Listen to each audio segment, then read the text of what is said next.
The heart is always in movement. It cannot be still all the time. And so a person has to try to settle it.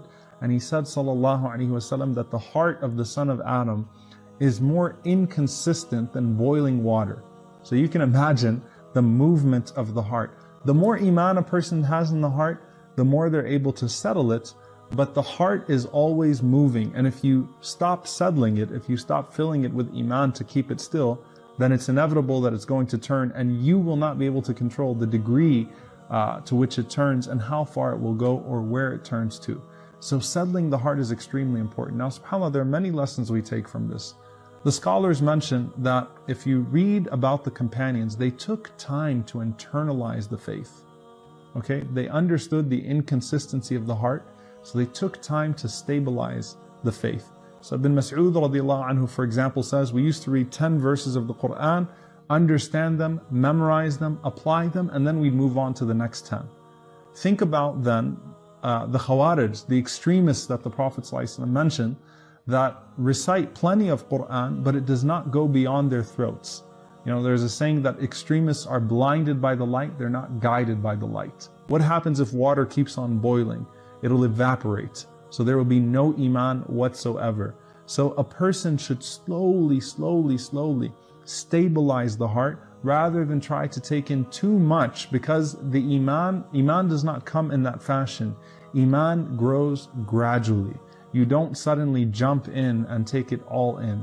It grows gradually, and a person has to make their heart consistent. So there are two supplications from the Prophet ﷺ that we'll learn today inshallah, that are very similar, and a person might think that they mean the exact same thing, but there's a subtle lesson that we can take in the difference.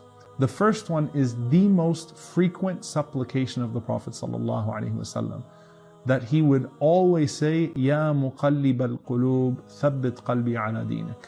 O turner of hearts, make my heart firm on your path. If the Prophet ﷺ made that dua more frequently than any other dua, then what then for us? Does the Prophet ﷺ fear hypocrisy? Does he fear that his heart will be turned in any other direction? SubhanAllah, what about us then? If that was the most frequent dua of the Prophet ﷺ, it should also be our most frequent supplication, and we should increase it well beyond what the Prophet ﷺ used to say, for our hearts are not like his heart, alayhi salatu wassalam. Now there's another dua that's very similar, and I want to talk a little bit about the difference because they're both authentically narrated. Another dua the Prophet ﷺ used to make was, Ya musarrif al-qulub, sarrif qalbi ila ta'atik. Also, O turner of hearts, but the word is musarrif as opposed to muqallib. Muqallib is to turn, musarrif is to direct. Okay, and siraf is to direct. So, O director of hearts, direct my heart to your good deeds. So, Ya muqallib al-qulub, thabbit qalbi ala dinik, Ya musarrif al-qulub, sarrif qalbi ila ta'atik. The first one, which is the most frequent dua, is really to maintain your heart upon the path of Allah, longing for Allah and away from sins. So away from turning to that which is displeasing to Him. The second supplication is that Allah directs your heart to good deeds. So one is that Allah keeps your heart away from turning towards that which is displeasing to Him. The other is that Allah subhanahu wa ta'ala turns your heart towards that which is pleasing to Him. So two du'as, the more important one, Ya muqallib al-qulub, thabbit qalbi ala dinik.